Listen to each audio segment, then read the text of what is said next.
du cœur du blizzard émergea une immense louve blanche, boitillant sur une patte. Sa fourrure était agglutinée par le givre et des traces de sang ancien. Personne n'aurait dû la revoir. Mais au plus profond de la forêt glaciale, dans une carcasse de voiture que des bandits s'apprêtaient à incendier, gisait un garde forestier blessé, abandonné à une mort certaine. Personne ne la vit approcher. Personne ne croyait qu'elle reviendrait. Mais elle se souvenait de son odeur. Et elle se souvenait de ce que signifiait être sauvée. Ce qui se produisit ensuite vous fera pleurer et croire en une seconde chance, même pour ceux que tout le monde a oubliés. Le massif des Vosges, ce royaume de forêts profondes et de lacs secrets, s'était immobilisé dans l'attente de l'hiver.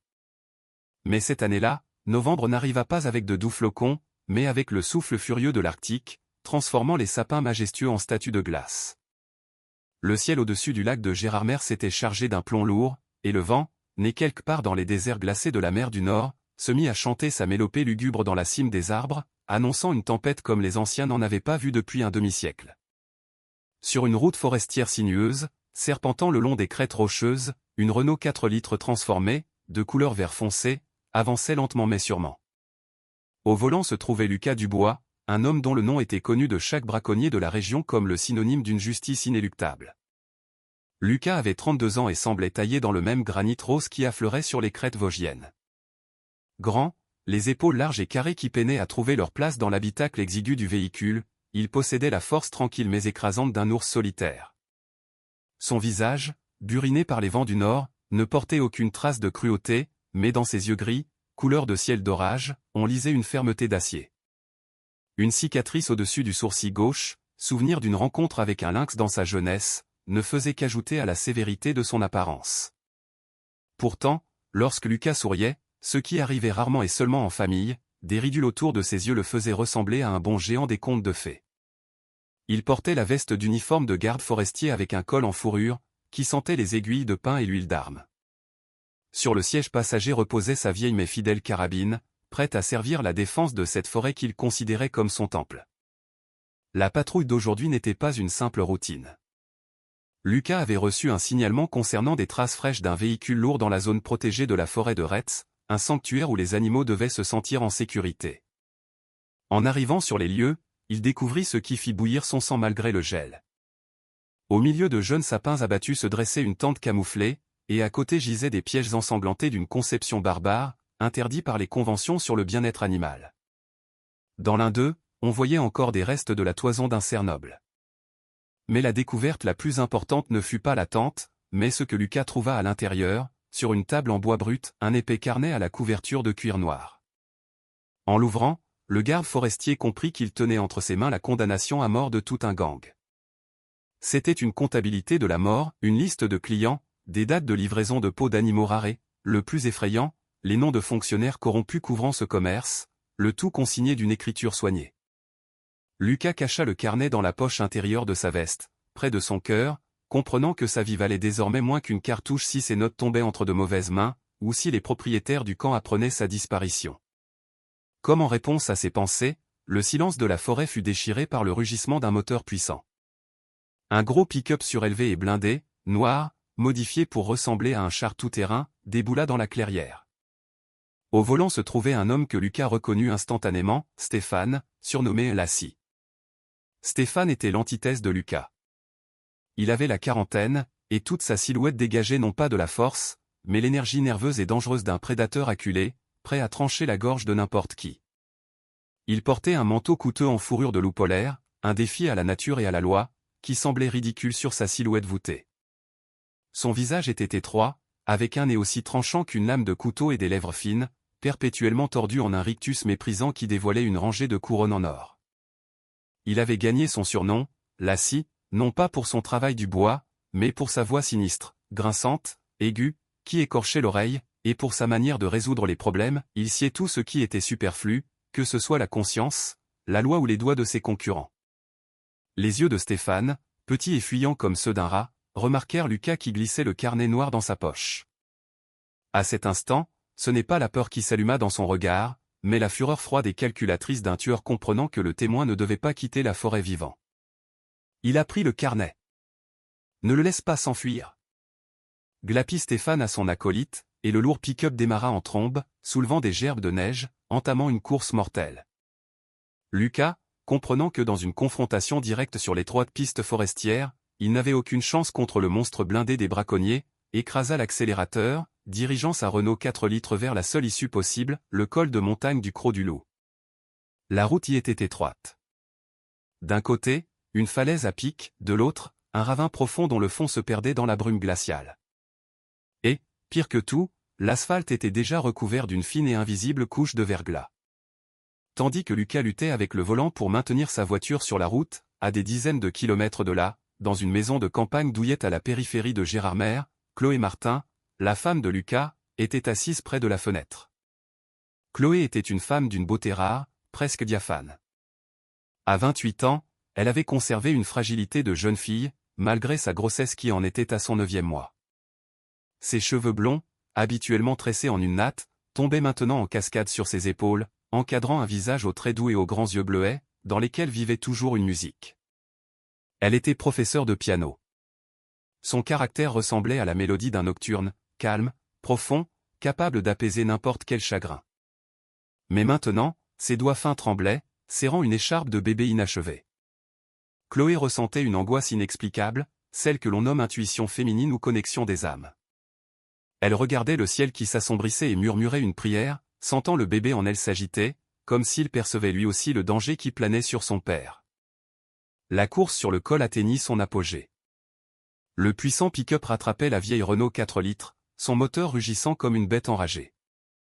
Stéphane, voyant que Lucas n'avait pas l'intention de s'arrêter, prit une décision qui le raya définitivement du genre humain.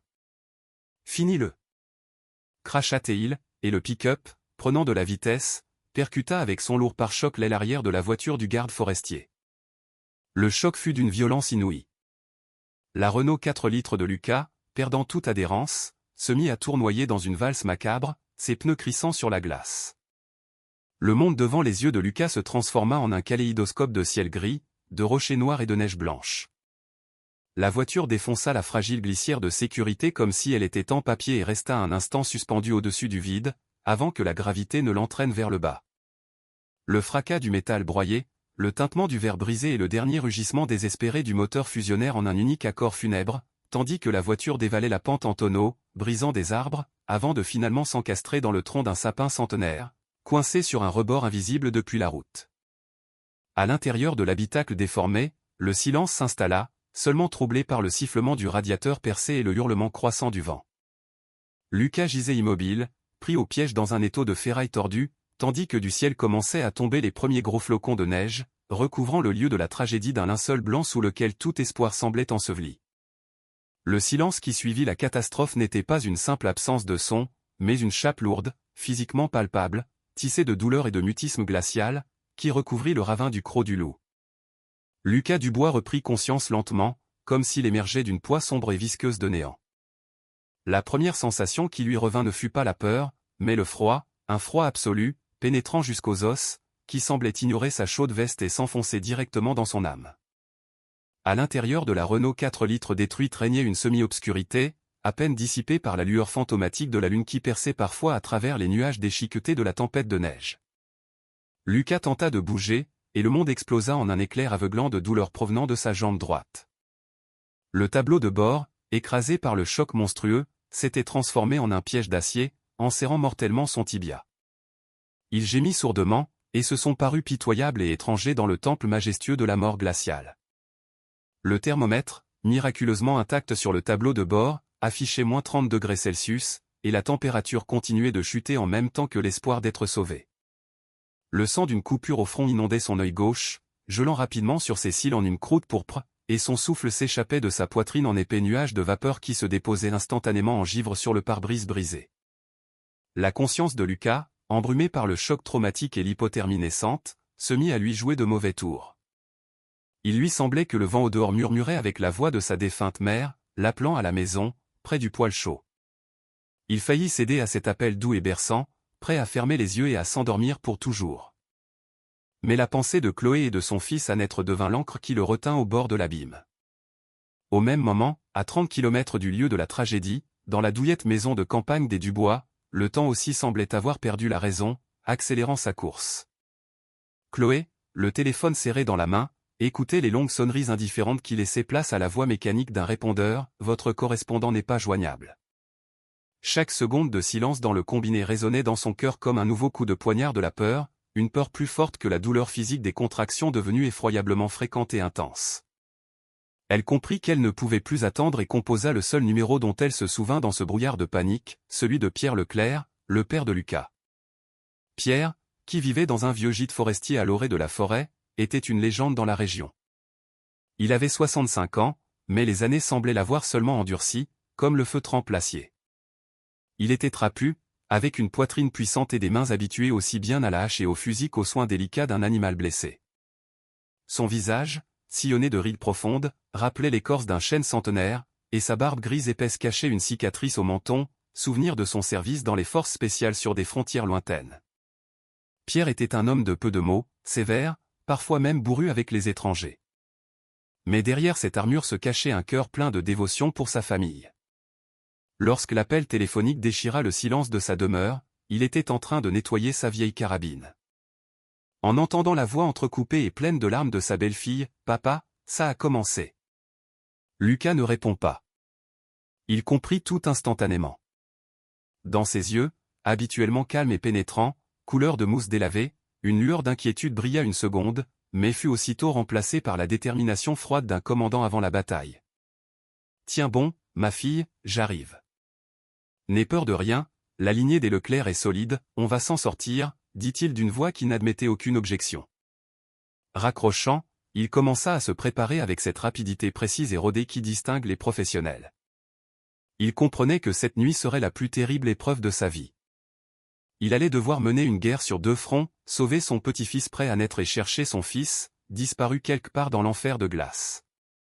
De retour dans la voiture accidentée, Lucas sentait la vie s'écouler de lui goutte à goutte, en même temps que sa chaleur. Il tenta d'atteindre la radio, mais elle était complètement écrasée. Ses doigts, ayant perdu toute sensibilité, ne lui obéissaient plus, et il laissa retomber sa main, impuissant, sur le siège gelé. Et c'est alors que, à travers le voile du tourbillon de neige, il les vit. D'abord, ce n'étaient que des ombres blanches, glissant entre les arbres, comme des esprits de la forêt venus chercher son âme. Mais les ombres prirent chair et sang. Du brouillard neigeux émergea une louve. Elle était énorme, bien plus grande qu'un loup ordinaire. Sa fourrure était blanche comme la neige fraîche sur les sommets, avec des reflets argentés sur le garrot. C'était Blanche, la reine de ces forêts, que Lucas avait sauvée 3 ans plus tôt d'un piège de braconnier. Elle n'était alors qu'une jeune bête effrayée avec une patte broyée, et il l'avait soignée en secret, risquant sa propre sécurité, jusqu'à ce qu'elle puisse repartir dans les bois. Maintenant, devant lui, se tenait une prédatrice puissante, dont les yeux ambrés brillaient d'une sagesse ancienne et d'une force primitive. Sur son épaule gauche, là où la fourrure était un peu plus courte, on distinguait la vieille cicatrice de ce même piège. Derrière elle, se blottissant timidement contre le sol, suivaient 2 louveteaux adolescents. Leur fourrure grise était hérissée par le froid, et leurs oreilles captaient avec sensibilité chaque son de la tempête. Lucas se figea. Sa main tressaillit instinctivement vers sa ceinture, où était accroché son couteau, mais il se détendit aussitôt, comprenant l'inutilité de toute résistance. « Blanche » murmura-t-il de ses lèvres desséchées, et un nuage de vapeur s'échappa de sa bouche. La louve ne gronda pas, ne montra pas les crocs. Elle s'approcha de la fenêtre brisée du côté conducteur, humant l'air saturé d'odeur d'essence et de sang humain. Son regard croisa celui de Lucas, et dans ce dialogue silencieux, il n'y avait aucune menace, seulement de la reconnaissance. Elle se souvenait de l'odeur des mains qui avaient autrefois pansé ses blessures, se souvenait de la voix qui lui avait murmuré des mots apaisants. Blanche renifla doucement, secouant la neige de ses moustaches, et au lieu d'attaquer, elle passa sa grosse tête dans l'habitacle et lécha de sa langue chaude et râpeuse la joue gelée de Lucas, comme pour dire « Je suis là ». Une bonne action en vaut une autre. Ce simple geste, plein d'une miséricorde animale, fit battre le cœur de Lucas plus fort, chassant le sang glacé de ses veines et lui redonnant une volonté de vivre qui semblait s'être éteinte pour toujours. Dans l'espace exigu et déformé de l'habitacle de la Renault 4 litres, devenu une crypte de fer au fond du ravin, se produisit ce que l'homme civilisé appellerait un miracle, et ce que l'habitant de la taïga nommerait la loi du cycle du bien. Blanche, l'immense louve polaire, ne se contenta pas de lécher le visage de l'homme mourant. Elle prit une décision, dictée par l'instinct de la meute qui dit « on n'abandonne pas les siens ». Avec une grâce surprenante pour un animal de sa taille, elle se faufila à travers le pare-brise éclaté, posant ses pattes douces sur les éclats de verre et de plastique comme sur de la mousse.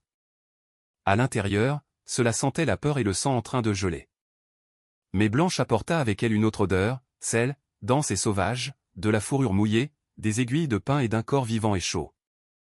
Elle enjamba prudemment les jambes coincées de Lucas, veillant à ne pas toucher son tibia blessé, et se coucha sur sa poitrine, s'enroulant en une lourde boule de chaleur. Son poids pressait ses côtes, rendant sa respiration difficile, mais c'était le poids de la vie même, une barrière entre le cœur défaillant d'un homme et l'éternité glaciale de la nuit. La fourrure de la louve, épaisse et dense, conçue par la nature pour survivre dans l'enfer arctique, se mit à fonctionner comme le plus parfait des radiateurs.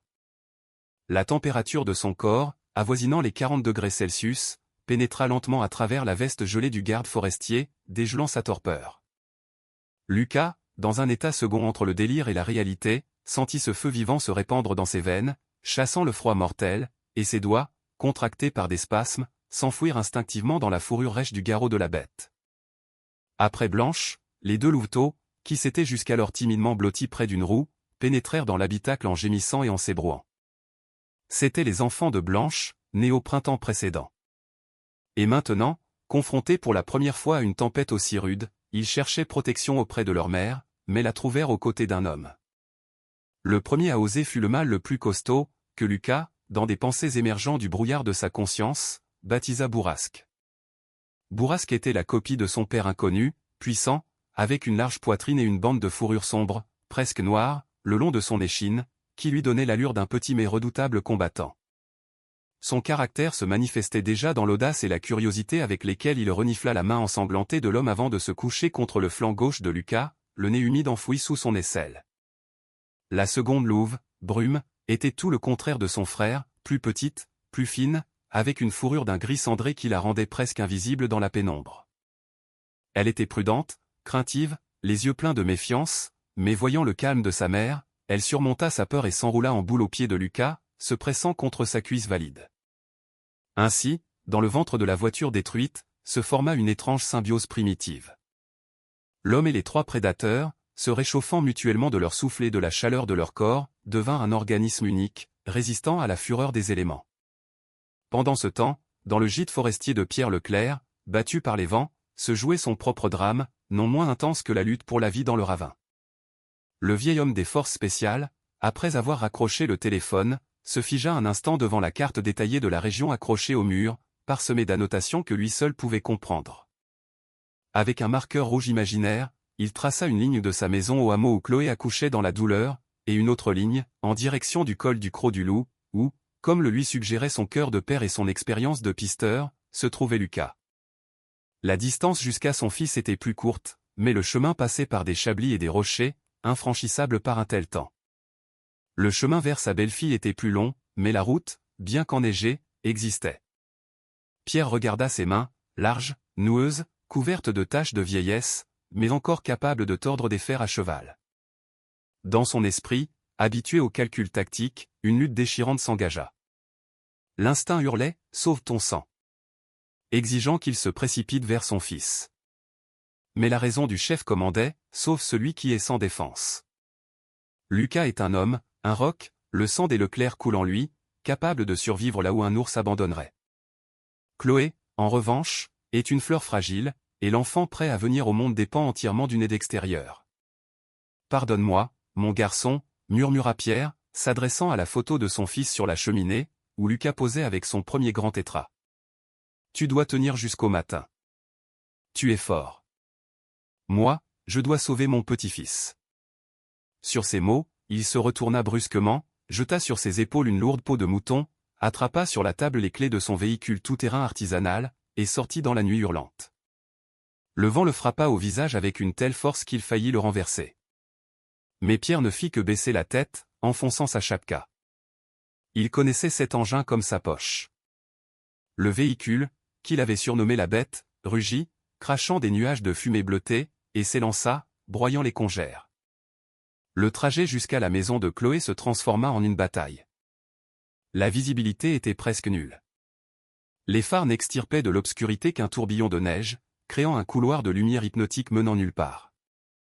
Pierre conduisait de mémoire, se repérant au sommet des poteaux télégraphiques et au contour de la forêt. Quand il arriva enfin à la maison de son fils, son cœur se serra de douleur. Le perron était enseveli, les fenêtres sombres. Mais en entrant, il trouva Chloé par terre dans le salon. Elle était pâle comme un linge. Ses lèvres étaient mordues à sang, et ses mains serraient convulsivement le bord du canapé. En voyant son beau-père, elle tenta de sourire, mais une grimace de douleur déforma son visage. « Papa. »« Lucas. » murmura-t-elle. « Je sais, ma fille. Je le trouverai. Mais d'abord, toi et Antoine, dit fermement Pierre, la soulevant dans ses bras avec autant de précaution que si elle était en cristal. Il l'enveloppa dans une couette en duvet, l'attacha à un traîneau spécial attelé au véhicule tout-terrain, et, après lui avoir fait un signe de croix sur le front, il reprit le volant. Il devait se frayer un chemin non pas vers l'hôpital de la ville, inaccessible, mais vers un petit dispensaire rural dans le village voisin, où il savait qu'un médecin expérimenté, un ami de jeunesse, était de service. Dans le ravin, Lucas sombrait à nouveau dans le sommeil, mais ce n'était plus le sommeil mortel de celui qui gèle, mais l'inconscience lourde du blessé réchauffé. Il rêvait qu'il était assis près d'une immense cheminée, et que les flammes léchaient les bûches en crépitant et en projetant des étincelles. Le feu était vivant, il respirait, et Lucas sentait son souffle sur son visage. Mais quand il entr'ouvrit les yeux, ce ne fut pas le feu qu'il vit, mais les yeux ambrés de blanche, le fixant avec une dévotion muette. La louve ne dormait pas. Elle bougeait ses oreilles avec sensibilité, réagissant à chaque rafale de vent et au craquement des vieux sapins. À un moment donné, elle se tendit soudainement. La fourrure de son garrot se hérissa, et de sa gorge s'échappa un grognement sourd et guttural qui fit vibrer la poitrine de Lucas. Brume et Bourrasque, sentant l'anxiété de leur mère, se réveillèrent et s'agitèrent. Blanche leva la tête et regarda en direction de la vitre arrière brisée, là où, derrière le mur de neige, au sommet de la pente, quelque chose d'étranger et de dangereux commençait à se manifester. Lucas, suivant son regard, ne vit rien, mais son instinct de chasseur, aiguisé par la proximité de la mort, lui dit « Ils ne sont pas seuls. » La nature se tut, comme avant un bond. Et dans ce silence, Lucas comprit que sa lutte pour la vie ne faisait que commencer, et qu'elle dépendrait désormais non seulement du gel, mais aussi de ceux qui étaient venus sur ses traces. Blanche lui lécha le nez, fermement et avec exigence, comme pour dire « Ne dors pas, guerrier, l'ennemi est proche. » Lucas bougea péniblement la main, cherchant à tâtons le manche de son couteau à sa ceinture. Et ses doigts, réchauffés par la meute de loup, purent enfin serrer l'acier froid.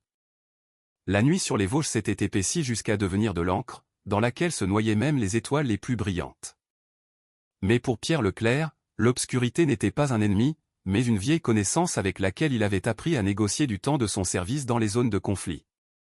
Son véhicule tout-terrain artisanal, la bête, rugissait et crachait de la fumée, se frayant un chemin à travers les congères qui, à minuit, atteignaient la hauteur d'un homme. Pierre conduisait non pas à vue, mais par la mémoire de ses mains et le sens de la terre, caché sous un mètre de neige. Chaque tour de volant était un mouvement calculé de chirurgien, car la moindre erreur pouvait renverser le traîneau où, abrité par des peaux de mouton et une bâche, Chloé et son fils à naître luttaient pour la vie. Le vent hurlait dans les interstices de la cabine, tentant de couvrir les pensées du vieil homme. Mais dans la tête de Pierre ne résonnait qu'un seul rythme, celui du cœur de son petit-fils, qu'il avait juré de protéger. Après 2 heures interminables de lutte contre les éléments, une faible lueur jaunâtre apparut au loin. C'étaient les fenêtres du petit dispensaire rural du hameau des Sapins. Pierre coupa le moteur près du perron et, ne sentant aucune fatigue, se précipita vers le traîneau. Chloé était consciente, mais ses forces étaient à bout. Elle regardait son beau-père avec des yeux pleins de douleur et d'une confiance infinie. La porte du dispensaire s'ouvrit avant même que Pierre ait pu frapper, et sur le seuil apparut Jean Durand, le médecin local et un vieil ami de la famille Leclerc. Jean Durand était un homme qui semblait sorti des pages des récits de Tchekhov. Grand, voûté, avec une couronne de cheveux gris autour d'un crâne dégarni et un visage d'intellectuel sur lequel flottait en permanence une empreinte de douce mélancolie et de profonde sagesse. Ses mains, longues et fines, sentaient l'iode et le tabac fort, et ses lunettes à monture d'écaille, réparées avec du ruban adhésif bleu sur une branche, lui donnaient l'air d'un professeur distrait. Mais Pierre savait que ses mains avaient sauvé plus de vies que tout un hôpital de ville. « Pierre, par un temps pareil !» s'exclama Jean, évaluant instantanément la situation. Sans plus de mots, ils transportèrent Chloé à l'intérieur, dans la chaleur qui sentait les médicaments et les herbes séchées. Elle a perdu les os il y a longtemps, les contractions sont fréquentes. La position du fœtus est compliquée, mais on va y arriver, constata Jean en examinant la femme. Pierre, debout sur le seuil, essuya les stalactites de glace de ses moustaches et regarda son ami d'un air grave. Jean, je te confie ce que j'ai de plus cher. Prends en soin. Moi, je dois retourner au col. Lucas est là-bas. Jean Durand se figea une seconde, ajustant ses lunettes, et hocha la tête. Il connaissait l'histoire de Pierre et comprenait que seule une balle pouvait l'arrêter maintenant. Que Dieu soit avec toi, Pierre. Vas-y. Pour Chloé, ne t'inquiète pas. Je ferai naître cet enfant, même si le ciel nous tombe sur la tête. Le vieux chasseur jeta un dernier regard à sa belle-fille, qui, serrant un drap, murmura juste avec ses lèvres, ramène-le. Puis, se retournant brusquement, il ressortit dans la tempête. Son chemin le menait maintenant non pas vers la vie, mais à la rencontre de la mort qui l'attendait sur le col. Pendant ce temps, au bord du précipice, là où la route formait un virage serré, se tenait le pick-up noir de Stéphane. Le moteur tournait au ralenti, maintenant la chaleur dans un habitacle où régnait une atmosphère d'attente nerveuse et de colère. Stéphane, avachi sur le siège conducteur, fumait cigarette sur cigarette, et la fumée flottait en anneaux épais sous le plafond. À côté de lui, sur le siège passager, se trouvait son homme de main, Léo, surnommé la souris. Léo était l'antithèse de son patron, un petit gars nerveux d'une vingtaine d'années, avec des yeux larmoyants et fuyants et un nez qui reniflait constamment.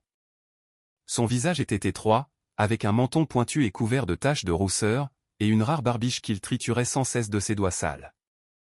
Léo portait un treillis qui était de taille trop grand pour lui, ce qui le faisait effectivement ressembler à un rongeur ébouriffé. Il était lâche au point d'en avoir les genoux qui tremblent, mais sa cupidité était plus forte que sa peur. Pour de l'argent, il était prêt à tout, tant qu'il sentait la force de son patron derrière lui. Patron, peut-être qu'on devrait laisser tomber ? Par un temps pareil, même les diables ne s'aventurent pas dehors. Si le garde forestier a survécu à la chute, il est déjà mort de froid, gémit Léo en s'emmitouflant dans son col. Stéphane tourna lentement la tête vers lui, et une lueur malveillante brilla dans ses yeux. Tu es un idiot, la souris. Il ne s'agit pas du garde forestier. Il a mon carnet. Si ce carnet est trouvé par les flics au printemps, quand la neige fondra, on ne finira pas en prison. Ce sont les nôtres qui nous enterreront vivants. On descendra dès qu'il fera un peu jour. Et s'il est vivant, tu lui trancheras la gorge personnellement. Compris ? Léo déglutit et hocha la tête, n'osant pas protester. Il savait que Stéphane ne parlait pas en l'air. En bas, dans le piège de glace de la Renault 4 litres, le temps s'écoulait différemment. Lucas, réchauffé par la chaleur vivante de la meute de loups, était dans un étrange état de clarté et de calme. La douleur dans sa jambe s'était atténuée, laissant place à une pulsation lourde.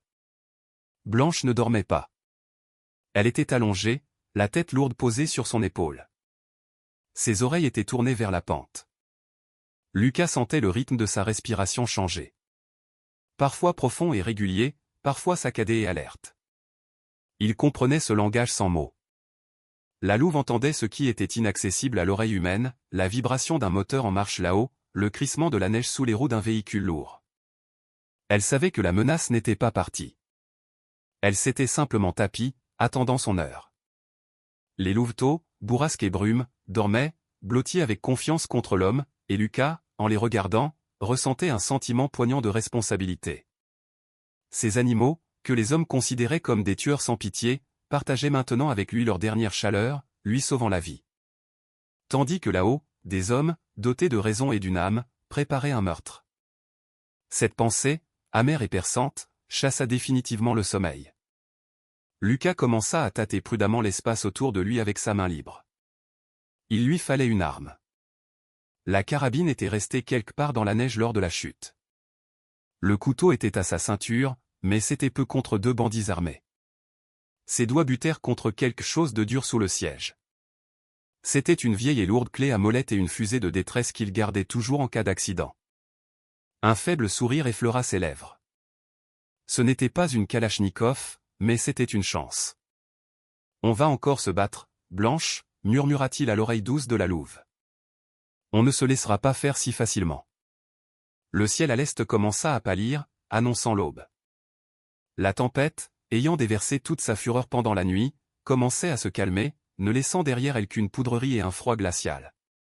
Pierre Leclerc, ayant laissé derrière lui le hameau des Sapins, poussait son véhicule tout-terrain en direction du col.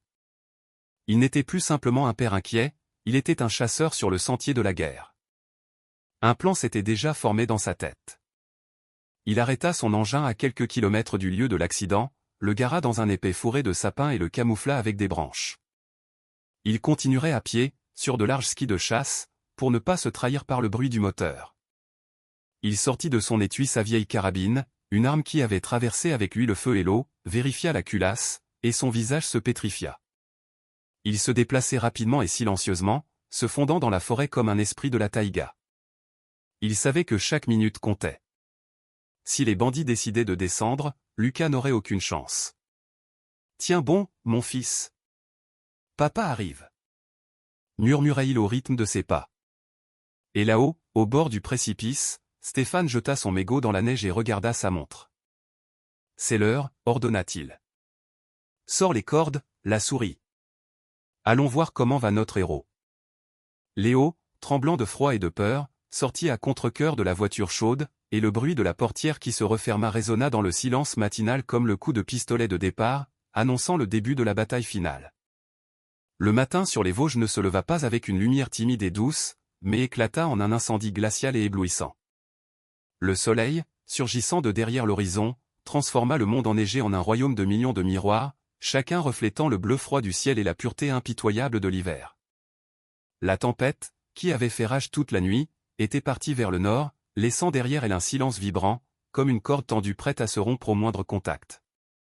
Au bord du précipice du col du Croc du Loup, deux silhouettes noires, se détachant nettement sur la blancheur virginale, se préparaient à troubler cette quiétude.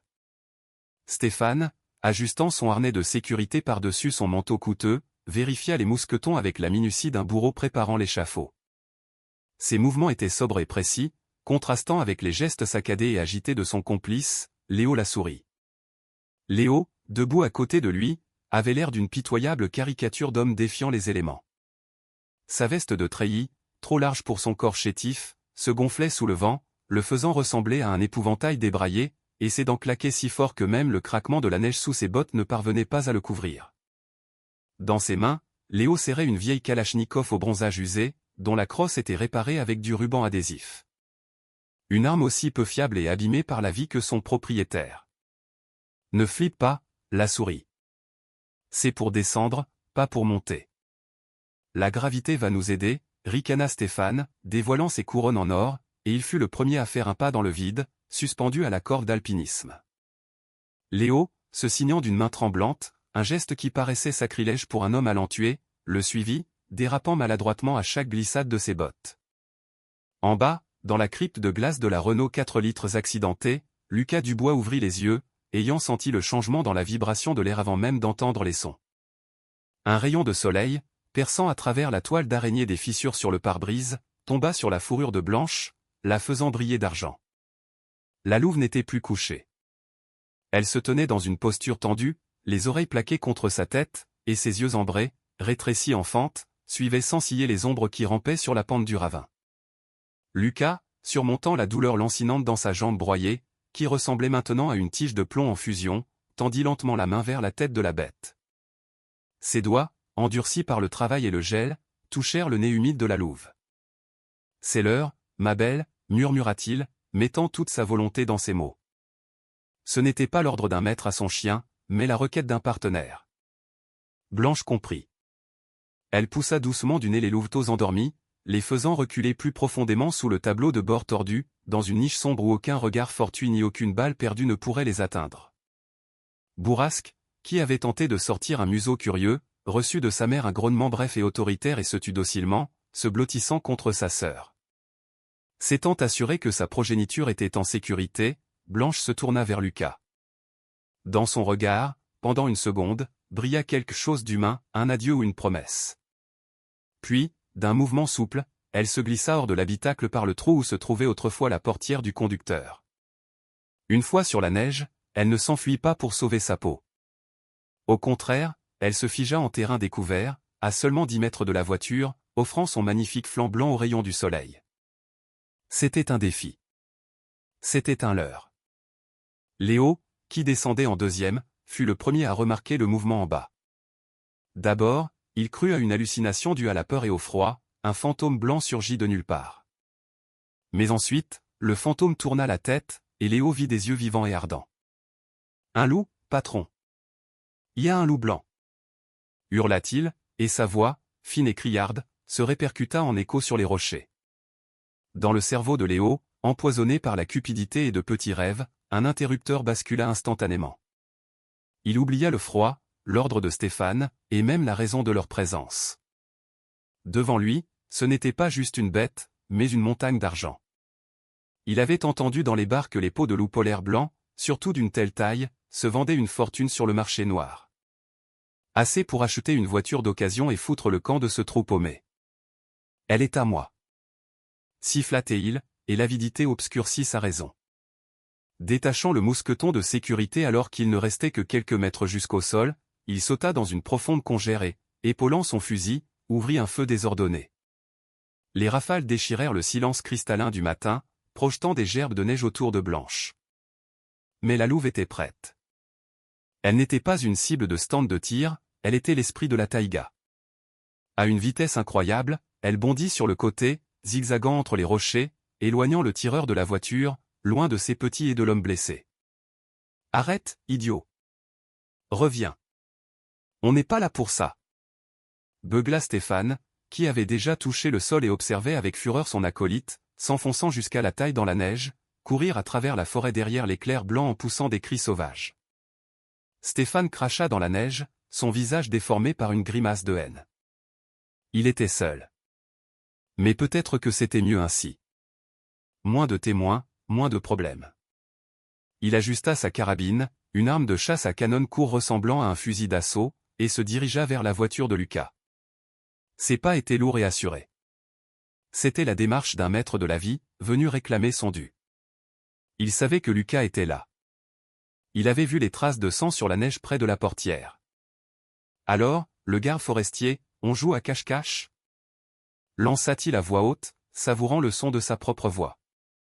À ce moment, sur le versant opposé du ravin, à 800 mètres des événements, une autre paire d'yeux observait la scène à travers une lunette de visée. Pierre Leclerc, le vieux tireur d'élite, s'était fondu dans le paysage au point que même un oiseau, posé sur une branche de sapin à côté de lui, n'aurait pas remarqué sa présence. Il était allongé sur un tapis de sol, couvert d'une tenue de camouflage blanche, et sa respiration était si lente que la vapeur de son souffle était à peine visible. Dans le réticule de sa vieille mais fidèle lunette, monté sur sa carabine, il voyait la silhouette de Stéphane. La distance était à la limite pour un tir de précision dans de telles conditions. Le vent, bien que calmé, était encore capricieux. Les rafales pouvaient dévier la balle d'un demi-mètre. Pierre retira la moufle de sa main droite, ne gardant qu'un fin gant de laine avec l'index coupé. Sa peau sentit instantanément la morsure du gel, mais il avait besoin d'une sensibilité absolue sur la détente. Trop tôt, murmura-t-il juste avec les lèvres. S'il tirait maintenant et manquait, Stéphane se cacherait derrière la voiture et achèverait Lucas. Il fallait attendre le moment où l'ennemi serait complètement à découvert, où sa confiance en soi deviendrait sa propre sentence de mort. Et dans la forêt, à une centaine de mètres de la voiture, se jouait un autre drame. Blanche menait Léo. Elle ne fuyait pas à bout de force. Elle le narguait, apparaissant ici et là, le forçant à gaspiller ses munitions et son énergie. Léo, à bout de souffle, le visage rouge d'effort, avançait, guidé uniquement par sa soif de profit. Il ne remarquait pas que la forêt changeait autour de lui. Les arbres devenaient plus denses, la neige sous ses pieds traîtreusement meuble. Blanche l'amena jusqu'à un vieux marécage gelé, un endroit que les loups locaux évitaient, mais qu'elle connaissait comme sa poche. Ici, sous la couche de neige, se cachaient des trous d'eau non gelés, des sables mouvants et des pièges profonds. La louve, légère et rapide, survola la zone dangereuse en touchant à peine la croûte de neige. Mais Léo, lourd et maladroit, fonça tête baissée dans une congère qui se révéla être un vide perfide entre les racines d'un sapin déraciné. Le sol se déroba sous ses pieds, et il s'enfonça jusqu'à la poitrine, se retrouvant prisonnier d'un étau de glace. L'eau froide, cachée sous la neige, imbiba instantanément son pantalon, lui brûlant la peau. Il tenta de s'extirper, mais chaque mouvement ne faisait que l'aspirer plus profondément. La panique, froide et poisseuse comme le marécage lui-même, le submergea. Il leva les yeux et vit Blanche. La louve était assise sur une butte à 5 mètres de lui. Elle ne fuyait plus. Elle le regardait de haut. Et dans son regard, il n'y avait pas de peur, seulement le mépris froid d'un être supérieur pour un être inférieur. Elle montra les crocs, et de sa poitrine s'échappa un grondement qui ressemblait au roulement d'un éboulement. Léo laissa tomber son fusil, et ses mains se mirent à trembler si fort qu'il ne pouvait même pas dégrafer l'étui de son couteau. « Maman !» sanglota Théil, comprenant que le chasseur était devenu la proie. Blanche, s'assurant que l'ennemi était neutralisé, se retourna et, telle une ombre silencieuse, retourna vers la voiture, là où sa meute, ses petits et son homme avaient besoin d'aide. Le silence qui s'installa dans la forêt après que l'écho des rafales de Léo se fût tu dans les bois était trompeur et sinistre, comme le calme avant une avalanche. Stéphane l'assit, resté seul sur le versant du ravin, se figea un instant, écoutant les bruits de la lutte. Mais n'entendant ni cri de victoire ni râle d'agonie, il se contenta de tordre ses lèvres fines avec mépris. Le destin de son complice l'inquiétait aussi peu que celui d'une douille usagée, éjectée dans la neige. Dans son système de valeurs, les gens se divisaient en prédateurs et en proies. Et si Léo s'était laissé devenir une proie, c'était là son misérable sort. Ajustant la sangle de sa carabine qui brillait froidement au soleil, Stéphane poursuivit sa descente vers la Renault 4 litres accidentée. Ses mouvements étaient dépourvus de précipitation. Il avançait vers son but avec l'inéluctabilité d'un brise-glace. Son cher manteau en fourrure de loup, ouvert sur la poitrine, laissait voir une écharpe en soie et une chaîne en or de l'épaisseur d'un doigt. Des attributs vulgaires du pouvoir qui, ici, au milieu des sapins centenaires et de la neige pure, ressemblaient à des dents pourries dans le sourire d'un mort. Il s'approcha de la voiture de Lucas, s'arrêtant à quelques mètres de la portière du conducteur, et son ombre, longue et noire, tomba sur le visage du garde forestier blessé comme un seau de mort. Lucas Dubois, dont le corps était paralysé par le froid et la douleur, et l'âme angoissée pour les louveteaux cachés sous le tableau de bord, regarda l'ennemi qui s'approchait sans peur, mais avec une haine glaciale. Dans sa main droite, dissimulée sous un PAN de sa veste, il serrait à sans blanchir les jointures la lourde clé à molette. La seule arme qu'il avait pu trouver dans son piège de fer. « T'es coriace, Dubois, comme un cafard », prononça Stéphane, et sa voix grinçante résonna dans l'air glacial comme le crissement du métal sur du verre. Il ne perdit pas de temps en menaces vaines. Il se pencha vers la fenêtre brisée, et un cocktail nauséabond d'odeur frappa les narines de Lucas, tabac cher, relent d'alcool et l'odeur âcre de l'essence. Dans sa main gauche, Stéphane tenait un petit mélourd bidon en plastique qu'il avait pris dans son pick-up. La prévoyance d'un pyromane professionnel, habitué à effacer ses traces. « Où est le carnet ? Donne-le gentiment, et je t'offrirai peut-être une mort rapide. Une balle dans la tête, c'est une pitié que tu ne mérites pas. Mais je suis de bonne humeur aujourd'hui, ricana le bandit, ses yeux de fouine balayant avidement l'habitacle. Lucas resta silencieux. Il comprenait que le carnet était sa police d'assurance, dont la validité expirerait à la seconde où il se retrouverait entre les mains de Stéphane. Mais il savait aussi que si une fusillade ou une lutte commençait, une balle perdue pourrait atteindre bourrasque ou brume, tapis à ses pieds. « Tu joues les héros ?» Stéphane perdit patience.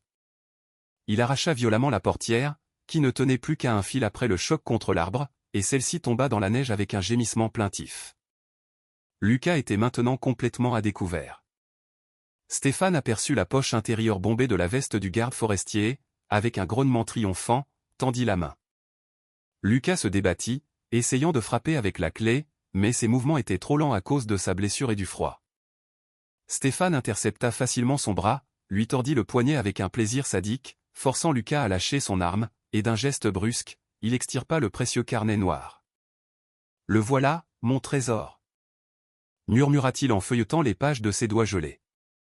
S'assurant qu'il s'agissait bien de la comptabilité de la mort, il le cacha sous sa veste, près de la chaleur de son corps. « C'est fini, le garde forestier. Tu as vu ce que tu n'aurais pas dû et pris ce qui ne t'appartenait pas. Dans notre monde, ça se paie avec le sang, dit-il en dévissant le bouchon du bidon. L'odeur âcre du carburant emplit instantanément le ravin, masquant le parfum des pins. Stéphane commença à verser de l'essence sur le capot, le pare-brise brisé et les vêtements de Lucas. Le liquide ambré coula sur la veste du garde forestier, imprégnant le tissu, et Lucas sentit son cœur manquer un battement. C'était la fin. Pas une mort héroïque dans une fusillade, mais une mort humiliante et atroce par le feu, qui détruirait non seulement lui, mais aussi les animaux innocents qui lui avaient fait confiance. Au même instant, sur le versant opposé du ravin, le temps pour Pierre Leclerc s'étira à l'infini. Le vieux tireur d'élite gisait immobile, ne faisant qu'un avec le rocher. Sa respiration était régulière et presque imperceptible. Inspire, pause, expire. Le monde s'était rétréci au champ circulaire de sa lunette de visée, au centre duquel dansait la silhouette de Stéphane.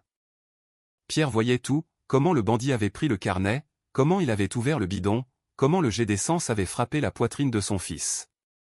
Le cœur du père bondit dans sa poitrine, exigeant qu'il appuie immédiatement sur la détente, mais la raison du tireur d'élite, froide et calculatrice, retint son doigt.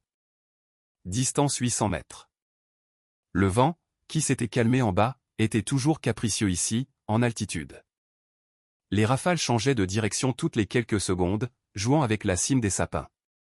Pierre savait que s'il tirait maintenant et manquait, ou ne faisait que blesser l'ennemi, Stéphane, dans un état de choc, allumerait son briquet par réflexe, et Lucas se transformerait en torche vivante. Il fallait une garantie à 100%. Il ne fallait pas seulement toucher un homme, il fallait neutraliser la main qui portait le feu. Pierre attendit. Il attendit cet unique moment entre deux battements de cœur, où l'univers s'immobilise. Il retira la sécurité de sa carabine, et ce léger déclic résonna à ses oreilles comme un coup de cloche. « Seigneur, guide ma main », murmura-t-il, mais sa prière s'adressait non pas aux cieux, mais aux lois de la balistique. Stéphane jeta le bidon vide sur le côté. Il sortit de la poche de son manteau un fameux briquet Zippo, argenté, avec une gravure de loup, qu'il considérait comme son talisman. Ironie du sort. Le loup sur le métal devait lui porter chance, alors qu'un vrai loup venait de ruiner son plan. Avec emphase, comme un acteur sur scène, il ouvrit le capot du briquet. Le son métallique caractéristique résonna dans le ravin. Stéphane regarda Lucas dans les yeux, et dans son regard, il n'y avait rien d'humain, seulement un vide abyssal. « Passe le bonjour à ta mère, Lucas. Dis-lui que c'était un accident. » La voiture a pris feu à l'impact. Tragique, n'est-ce pas? Ricana-t-il. Le pouce de Stéphane se posa sur la molette. Lucas, comprenant qu'il ne lui restait que quelques secondes à vivre, ferma les yeux et fit mentalement ses adieux à Chloé et à son fils, priant seulement pour que les louveteaux aient le temps de s'échapper lorsque le feu embraserait l'habitacle. Sous le tableau de bord, Bourrasque gémit doucement, sentant la terreur mortelle de l'homme. Pierre, sur son rocher, vit ce geste, la main levée avec le briquet. C'était une cible parfaite, mais diablement petite. Le vent se calma une seconde. C'était le moment en or du tireur d'élite. Pierre retint sa respiration à mi-expiration. Son doigt tira doucement sur la détente, rattrapant la course morte. Aucune colère, aucune panique, seulement la froide mathématique du vol de la balle. En bas dans la forêt, Léo la souris se débattait toujours dans la boue glacée du marécage. Ses forces étaient épuisées, ses doigts étaient devenus blancs et ne se pliaient plus. Il entendait la voix de Stéphane au loin, mais ne pouvait pas appeler à l'aide. Sa gorge était nouée par un spasme de terreur. Blanche, l'ayant laissé à une mort lente, s'approchait silencieusement de la voiture par l'arrière. Elle sentait l'odeur de l'essence, cette odeur haïe de la mort humaine, et ses instincts hurlaient au danger. Elle voyait le dos de Stéphane, sa main levée. Elle se prépara à bondir, mais comprit qu'elle risquait de ne pas arriver à temps. La distance était trop grande. Tout se jouait en une fraction de seconde. À ce moment, Stéphane fit tourner avec force la molette du briquet. Une gerbe d'étincelles jaillit de la pierre, prête à donner naissance à la flamme qui dévorerait tout. Lucas ouvrit les yeux pour affronter la mort face à face. Pierre Leclerc appuya sur la détente. Le percuteur frappa l'amorce. La poudre dans la douille s'enflamma, poussant la balle de calibre 7,62 mm dans le long canon rayé. La mort vola à la rencontre de la mort, dépassant le son pour décider de l'issue de ce drame. Le temps, qui jusqu'à présent s'était étiré comme de la résine épaisse, explosa soudainement, se brisant en milliers d'éclats. La balle, tirée de la carabine de Pierre Leclerc, franchit les 800 mètres de vide glacial plus vite qu'un battement de cils dans l'éternité humaine. Au moment même où la molette du briquet produisait une étincelle, le plomb frappa le boîtier argenté du zippo gravé d'un loup. Un son retentit, ne ressemblant à rien de connu au monde, un mélange du tintement d'une corde qui se brise et du coup sourd d'une masse sur de la chair. L'explosion du réservoir miniature d'essence dans la main de Stéphane se transforma en une fleur de feu qui s'épanouit directement dans sa paume. Des doigts arrachés, du métal tordu et du carburant en flammes giclèrent de toutes parts, mais n'atteignirent pas Lucas.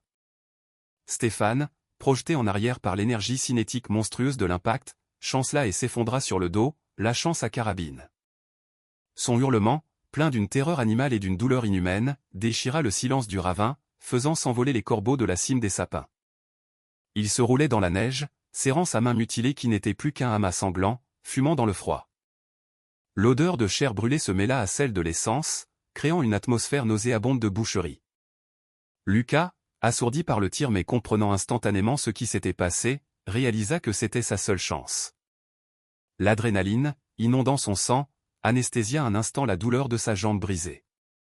À la même seconde, à des dizaines de kilomètres de ce drame sanglant, dans la petite salle d'opération du dispensaire rural, Jean Durand, trempé de sueur, ordonna d'une voix forte, « Allez, Chloé, un dernier effort pour ton fils. » Chloé, le visage aussi blanc que l'oreiller sur lequel elle reposait, rassembla les dernières forces qu'elle semblait puiser dans la terre même, dans son amour pour son mari, dans les prières de son beau-père. Elle expira, et cette expiration se transforma en un cri. Non pas de douleur, mais de victoire. Et soudain, la pièce fut emplie d'un son nouveau. Le cri sonore, exigeant, indigné, qui annonçait à l'univers l'arrivée d'une nouvelle âme. Un garçon. Un costaud. S'exclama Jean Durand en soulevant le minuscule corps ridé mais si beau. Le bébé, aussitôt nommé Antoine, serra ses petits poings et cria encore plus fort, comme pour saluer son père à travers l'espace et la tempête.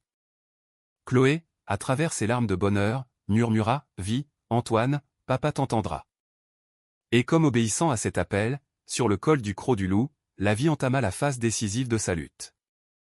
Lucas, rassemblant toute sa volonté, retrouva à tâtons sur le sol de la cabine la lourde clé à molette. La portière de la voiture, arrachée par Stéphane, gisait dans la neige. Le chemin était libre. Surmontant une douleur atroce, Lucas se jeta hors de la cabine, tombant dans la neige à côté du bandit qui se tordait de douleur. Stéphane, fou de douleur, tenta de se relever. Ses yeux étaient injectés de sang, et sa main valide se dirigea vers sa botte, où était caché un couteau. « Je vais te tuer, salaud !» crachait-il en postillonnant. Mais il n'en eut pas le temps. De derrière la voiture, tel un éclair blanc, surgit Blanche. Elle ne gronda pas. Elle agit en silence et avec efficacité, comme il sied à une reine de la forêt. Son corps puissant renversa Stéphane, l'enfonçant dans une congère. Ses énormes mâchoires se refermèrent non pas sur sa gorge, mais sur son épaule valide, le clouant au sol. Ce n'était pas la morsure d'un tueur, mais la prise d'un gardien. Stéphane hurla en regardant les yeux ambrés de la bête, qui n'était qu'à 1 centimètre de son visage. Dans ses yeux, il vit sa propre mort, froide et indifférente. Blanche le maintenait, et son grondement vibrait directement dans sa poitrine, paralysant sa volonté. Les louveteaux, bourrasques et brumes, enhardis, sortirent de la voiture et se placèrent à côté de leur mère, montrant leurs jeunes crocs, prêts à défendre leur meute. Au sommet de la pente, Pierre Leclerc, voyant que la menace était passée, chaussa rapidement mais sans précipitation ses skis. Il dévala la pente abrupte avec une maîtrise que de jeunes athlètes lui auraient enviée, slalomant entre les arbres. Quelques minutes plus tard, il était en bas. Le vieux tireur d'élite déchaussa ses skis et courut vers son fils. Lucas était allongé sur la neige, essayant de se redresser sur ses coudes. Son visage était gris, mais dans ses yeux brûlait le feu de la vie. « Papa » souffla-t-il. Pierre tomba à genoux à côté de lui, examinant rapidement ses blessures. « Vivant. Vivant, mon fils. Je te l'avais dit, la lignée des Leclerc est solide. » La voix du vieil homme trembla, et une larme d'homme, rare, coula sur sa barbe drue. Il tourna son regard vers Blanche, qui tenait toujours Stéphane. « Merci, ma belle » dit-il à la louve aussi sérieusement qu'il l'aurait dit à un être humain. Blanche, comme si elle comprenait que le chef de meute était arrivé, desserra ses mâchoires et recula d'un pas, mais ne partit pas, continuant à surveiller l'ennemi vaincu. Stéphane, ayant perdu beaucoup de sang et en état de choc, ne résistait plus. Il ne faisait que gémir en regardant sa main absente. Pierre sortit méthodiquement une trousse de premiers secours de son sac à dos, injecta un analgésique à son fils, puis, s'approchant de Stéphane, serra fermement un garrot sur le moignon de son bras. « Tu vas vivre, ordure !» gronda Pierre en regardant le bandit dans les yeux. « Vivre pour pourrir en cage. La mort, pour toi, serait une sortie trop facile. » Bientôt, la forêt se remplit de nouveaux sons. Au loin, en haut, on entendit le vrombissement d'un hélicoptère de la sécurité civile. Jean Durand, dès qu'il avait fait naître l'enfant, avait contacté le centre de secours. Les sauveteurs descendaient sur des cordes. Leurs gilets orange vif ressemblaient à des fleurs d'espoir sur la neige blanche. Ils chargèrent rapidement Lucas sur une civière.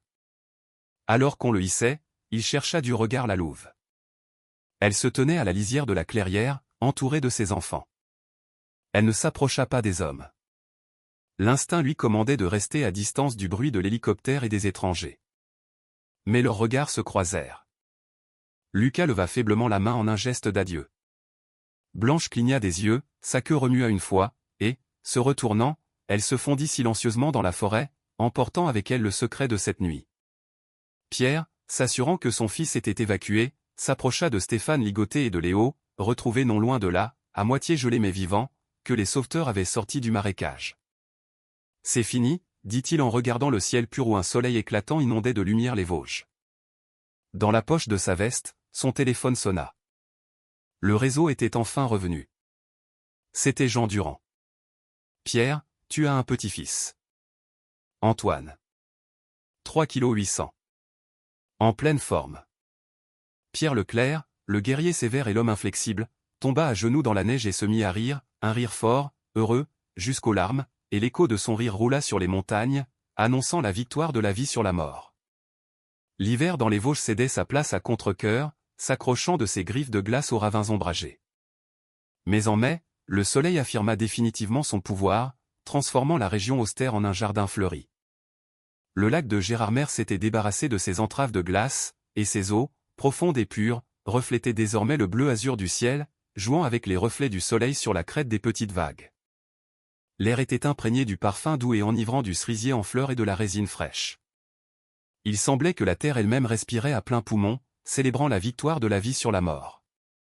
Sur la même route où, 6 mois plus tôt, s'était déroulé un drame sanglant, roulait maintenant un nouveau 4x4 argenté. Au volant se trouvait Lucas Dubois. Il avait beaucoup changé au cours de ces mois, des cheveux gris précoces étaient apparus dans sa chevelure sombre, sceaux de l'horreur vécue, et de nouvelles rides s'étaient creusées au coin de ses yeux. Mais son regard était resté le même, calme et ferme.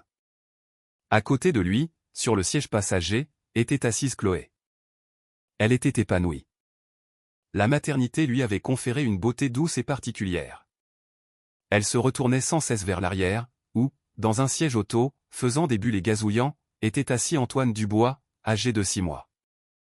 Le bébé était un vrai petit costaud, robuste, rose, avec les yeux bleus et clairs de sa mère et le menton obstiné de son père. Il regardait avec intérêt les cimes des sapins qui défilaient par la fenêtre, essayant de les attraper de sa main potelée à travers la vitre. Sur la banquette arrière, à côté de son petit-fils, était assis Pierre Leclerc. Le vieil homme des forces spéciales portait sa veste d'uniforme de cérémonie, sur laquelle brillait discrètement une barrette de médailles, portée non pas pour la fête, mais en signe de respect pour le lieu où il se rendait. La voiture quitta la route principale pour un chemin de terre et s'arrêta dans une clairière ensoleillée, non loin du fameux col du Croc du Loup. Lucas sortit le premier de la voiture, s'appuyant sur une canne en chêne polie avec une poignée sculptée en forme de tête d'ours. Sa jambe droite s'était ressoudée, mais les chirurgiens l'avaient littéralement reconstruite pièce par pièce, et une légère claudication était devenue sa compagne éternelle, un rappel du prix qu'il avait payé pour la vérité. Il inspira profondément l'air de la forêt, fermant les yeux. Ici, il n'y avait plus d'odeur de brûlé, d'essence et de peur. Il y avait l'odeur de l'herbe jeune et de la terre chauffée. La justice avait triomphé, mais elle était aussi sévère que les lois de la taïga. Le procès du gang de Stéphane Lassie fut le plus retentissant de la région depuis 10 ans. Le carnet noir, sauvé des flammes, fut la pierre qui déclencha l'avalanche. Des têtes de hauts fonctionnaires tombèrent, des réseaux de corruption s'étendant jusqu'à la capitale furent démantelés. Stéphane lui-même, privé de sa main et de son honneur, fut condamné à 25 ans de réclusion dans une prison de haute sécurité, où le ciel n'est visible qu'à travers des barreaux. Une fin juste pour celui qui voulait priver les autres de liberté et de vie. Léo la souris, qui avait coopéré avec l'enquête et dénoncé tous ses complices, reçut une peine moins lourde, mais il était peu probable que sa conscience redevienne jamais pure. Le mal avait été puni et enfermé dans le béton, et ici, à ciel ouvert, la paix régnait. Lucas ouvrit le coffre et sortit un grand paquet emballé dans du papier Kraft, du bœuf de choix, le meilleur morceau qu'il avait pu trouver au marché. Ce n'était pas un paiement, c'était un don, un symbole de respect entre deux mondes. « Viens, mon fils, dit-il en prenant Antoine dans ses bras. Le bébé, sentant les bras solides de son père, poussa un cri de joie. Pierre Leclerc et Chloé se tinrent à leur côté. Ils s'approchèrent lentement de la lisière de la forêt, là où commençait le taillis dense, la frontière des domaines de la nature sauvage.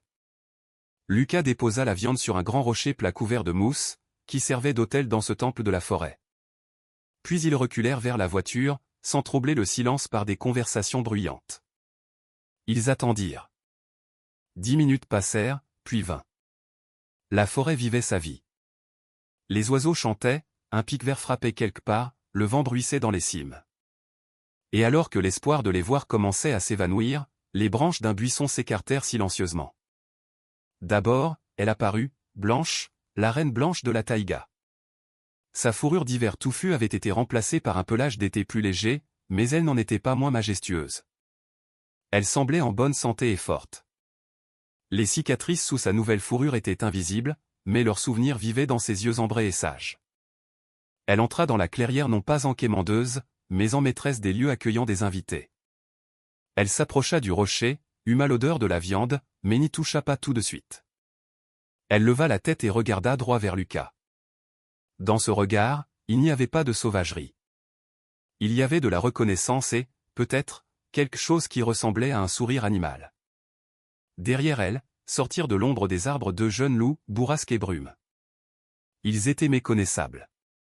D'adolescents maladroits, ils s'étaient transformés en prédateurs puissants aux longues pattes. Bourrasque, avec sa bande sombre sur le dos, était devenu la copie d'un loup redoutable, capable d'abattre un élan, et Brume s'était transformé en une ombre grise gracieuse, rapide et insaisissable. Ils s'approchèrent prudemment de leur mère, lorgnant les humains, mais sans montrer d'agressivité.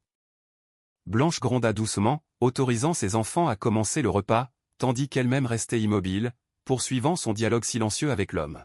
« Regarde, Antoine. » dit Lucas doucement, presque en chuchotant, en montrant la louve blanche du doigt. « Celle-là, la blanche. C'est Blanche. C'est ton ange gardien. Sans elle, nous ne nous serions pas rencontrés aujourd'hui. » Antoine, âgé de 6 mois, comme s'il comprenait l'importance du moment, cessa de s'agiter. Il fixa la louve de ses immenses yeux bleus. Et soudain, au lieu de pleurer de peur devant la bête, il tendit ses petites mains vers elle et éclata d'un rire sonore et cristallin. Ce rire d'enfant pur, résonnant dans le silence de la forêt, fut la plus belle musique que Pierre Leclerc ait jamais entendue. Blanche tressaillit de l'oreille, pencha la tête sur le côté, examinant le petit homme.